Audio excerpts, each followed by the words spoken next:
warahmatullahi wabarakatuh. Hari ini anak-anak belajar bersama ibu ya. Perkenalkan, nama Ibu Dia. Ibu adalah mahasiswi dari UPI Kampus Cibiru yang sedang melaksanakan kegiatan PPL di SD Plus Ar-Rahma.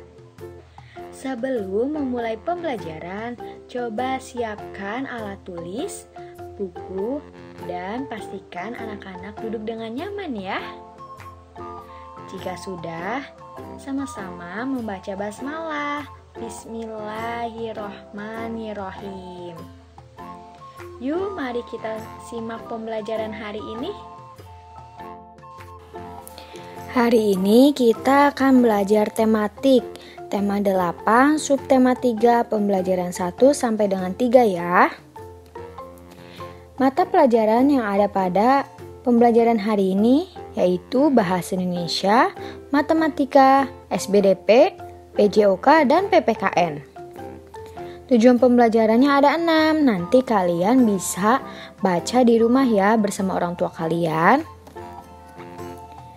Sekarang belajar mengenai penggunaan huruf kapital pada teks. Huruf kapital dapat digunakan sebagai huruf pertama pada awal kalimat. Nih, di sini ada contoh kalimatnya, yaitu melakukan perjalanan dengan bus ada aturannya.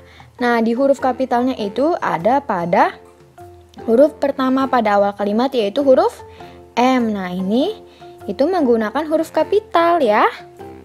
Nah, selain itu huruf kapital juga digunakan kan pada huruf pertama. Ada juga di nama orang serta penulisan dan kata ganti untuk Tuhan. Di sini juga ada contohnya. Dimas selalu berdoa kepada Tuhan. Huruf kapitalnya itu ada di huruf pertama. Nih, huruf D. D-nya itu nanti ditulis huruf kapital ya. Lalu Tuhan, kata Tuhan. Nah, huruf T-nya itu memakai huruf kapital. Selanjutnya buka tematiknya halaman 106. Di sini ada cerita mengenai aturan keselamatan dalam bus.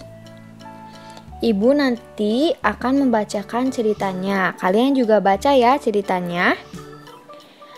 Judulnya Aturan Keselamatan dalam Bus. Melakukan perjalanan dengan bus ada aturannya. Aturan dibuat ada gunanya. Dengan mematuhi aturan, kita akan selamat dalam perjalanan. Tidak hanya itu, kita juga akan dapat menikmati perjalanan dengan baik. Kita juga akan merasa nyaman, aman dalam perjalanan. Ada loh beberapa aturan yang harus kita patuhi ketika melakukan perjalanan dengan bus. Antara lain, yang pertama, naik ke dalam bus dengan tertib. Yang kedua, duduk di kursi masing-masing dengan baik. Yang ketiga, tidak mengeluarkan anggota badan melalui jendela. Dan yang terakhir, berdoa kepada Tuhan sebelum berangkat. Nah, setiap melakukan perjalanan dengan bus, kita itu harus mematuhi aturan tersebut dengan baik. Nih, nanti kalian jika menaiki bus itu, kalian harus mengikuti aturan yang ada. Agar apa? Kita harus mengikuti aturan. Kita itu harus mematuhi aturan agar selamat dalam perjalanan. Selanjutnya, di sini kita akan identifikasi kalender. Di sini ada kalender bulan Januari. Tahukah anak-anak berapa hari dalam satu minggu? Iya, betul. Satu minggu itu terdiri dari 7 hari. Ada hari apa aja? Ya, hari Senin, Selasa, Rabu, Kamis, Jumat, Sabtu, dan Minggu. Jadi, dalam satu minggu itu terdapat 7 hari. Buka lagi tematiknya halaman 109. Di sini ada 3 pertanyaan. Nanti kita akan bahas bersama-sama ya. Pertanyaan yang pertama. Udin dan keluarga berlibur ke rumah nenek selama 4 minggu. Berapa harikah Udin dan keluarga berlibur ke rumah nenek? Jawabannya apa? Iya, betul. Jawabannya adalah 28 hari. Kenapa 28 hari? Karena dalam 1 minggu itu 7 hari. Nah, di sini kan ditanyanya 4 minggu, berarti 7 hari dikali 4 sama dengan 28 hari. Soal yang kedua. Udin dan teman-teman berlibur keluar kota selama 2 minggu. Berapa harikah Udin dan teman-teman berlibur keluar kota? Ya betul, jawabannya adalah 14 hari. Karena 1 minggu itu 7 hari. Jadi kalau 2 minggu, 7 dikali 2 sama dengan 14. Jadi jawabannya 14 hari ya, yang nomor 2. Sekarang soal nomor 3. Udin dan teman-teman akan mengikuti lomba menyanyi. Mereka mengadakan latihan selama 5 minggu. Berapa harikah Udin dan teman-teman mengadakan latihan menyanyi? Ya betul, jawabannya adalah 35 hari. Kenapa 35 hari? Karena dalam 1 minggu itu 7 hari. Di sini Udin dan teman-teman latihannya selama 5 minggu, berarti 7 dikali 5 sama dengan 35 hari. Oke. Nah, di sini juga ada cerita loh. Ceritanya adalah Udin dan teman-teman tiba di pantai. Mereka mencari kerang kecil. Kerang kecil itu merupakan hasil sumber daya alam. Kerang kecil dapat dibuat menjadi karya kerajinan. Nah, Udin dan teman-temannya itu belajar membuat kerajinan yaitu dari kerang kecil. Udin dan teman-teman belajar dengan rukun. Sikap mereka mencontohkan sikap hidup rukun. Sikap hidup rukun merupakan wujud persatuan dalam keragaman. Nah, kalian misalkan lagi kerja kelompok nih sama teman-teman yang lain. Kita itu harus hidup rukun. Jika ada teman kita yang berbeda pendapat, kita itu harus menghargai. Lalu, jika ada teman kita yang berbeda budaya atau berbeda bahasa, kita juga harus menghargai teman kita. Kita juga harus mencontohkan sikap hidup rukun untuk mewujudkan persatuan dalam keragaman. Nah, di sini ada bahan dan alat untuk membuat kerajinan kulit kerang. Ada ya di sini bahan dan alat untuk kerajinan kulit kerang di buku tematik halaman 111. Apa saja Bu bahan dan alatnya? Bahan dan alatnya yang pertama kulit kerang. Harus ada kulit kerang ya, karena kita itu akan membuat kerajinan dari kulit kerang.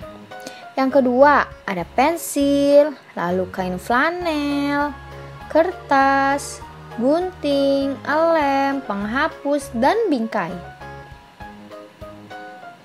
Selanjutnya, ini ada langkah-langkah untuk membuat kerajinan kulit kerang. Yang pertama, buatlah pola gambar dasar pada kertas. Nah, nanti polanya seperti ini ya, atau kalian bisa bebas polanya seperti apa. Lalu langkah yang kedua, guntinglah gambar dasar yang kamu buat dengan gunting. Kerjakannya dengan hati-hati dan benar ya. Langkah yang ketiga, bersihkan kulit kerang dengan hati-hati. Nah, nanti kalian pada saat membersihkan kulit kerang itu harus hati-hati ya, agar tidak terluka. Langkah yang keempat yaitu tempelkan kulit kerang dengan menggunakan lem pada gambar dasar yang telah dibuat. Nanti si kulit kerangnya ditempelin menggunakan lem. Lalu langkah yang kelima, pindahkan hasil tempelan kerang ke atas kain flanel sebagai latar. Nah, ini adalah kain flanelnya. Nanti hasil tempelan kerangnya disimpan di atas kain flanel. Jadi kain flanel ini dijadikan sebagai latar. Lalu langkah yang terakhir itu beri bingkai agar lebih cantik. Nah, jangan lupa lapisi bingkainya dengan kaca agar lebih tahan lama. Nah, ini kacanya ya. Ini bingkainya. Bebas kalian bingkainya mau warna merah atau warna hijau, coklat. Selanjutnya di sini ada cerita lagi mengenai Udin dan teman-temannya bermain di pantai Ancol. Mereka itu bermain lomba jalan dan lari di pantai. Udin dan teman-temannya dibagi ke dalam beberapa kelompok. Sebelum bermain, Udin dan teman-teman mendengarkan aturan bermain lomba jalan dan lari di pantai. Nah, di sini Udin dan teman-temannya itu bermain lomba jalan dan lari di pantai. Sebelum lomba dimulai, mereka itu mendengarkan aturan bermainnya. Nanti kalian kalau seandainya lagi pergi ke pantai, boleh nih kalian bermain lomba jalan dan lari di pantai. Apa sih aturan yang ada pada permainan tersebut? Nih, aturannya ada 8. Yang pertama, anak-anak dibagi ke dalam beberapa kelompok. Setelah dibuat beberapa kelompok, buat garis pembatas lintasan antara lari dan jalan secara bergantian. Setelah itu, berdirilah berbaris tepat di belakang garis pembatas. Langkah yang keempat, dengarkan aba-aba dari gurumu. Nah, pada saat bunyi peluit pertama, lakukan gerak berjalan dengan cepat hingga garis pembatas berikutnya. Bunyi peluit kedua itu artinya lakukan gerak berlari hingga garis pembatas berikutnya. Bunyi peluit ketiga artinya berhentilah dengan sempurna. Nah, siapa yang paling cepat sampai di garis pembatas terakhir, dialah pemenangnya. Apakah anak-anak sudah mengerti mengenai pembelajaran hari ini? Jika ada yang belum dimengerti, anak-anak boleh bertanya kepada ibu atau bapak guru melalui chat WA, atau bisa juga tanyakan kepada orang tua kalian di rumah ya. Untuk menutup pembelajaran hari ini, mari kita sama-sama membaca hamdalah. Alhamdulillahirobbil alamin. Sampai bertemu kembali di pembelajaran selanjutnya. Tetap semangat ya dan jaga kesehatan. Wassalamualaikum warahmatullahi wabarakatuh.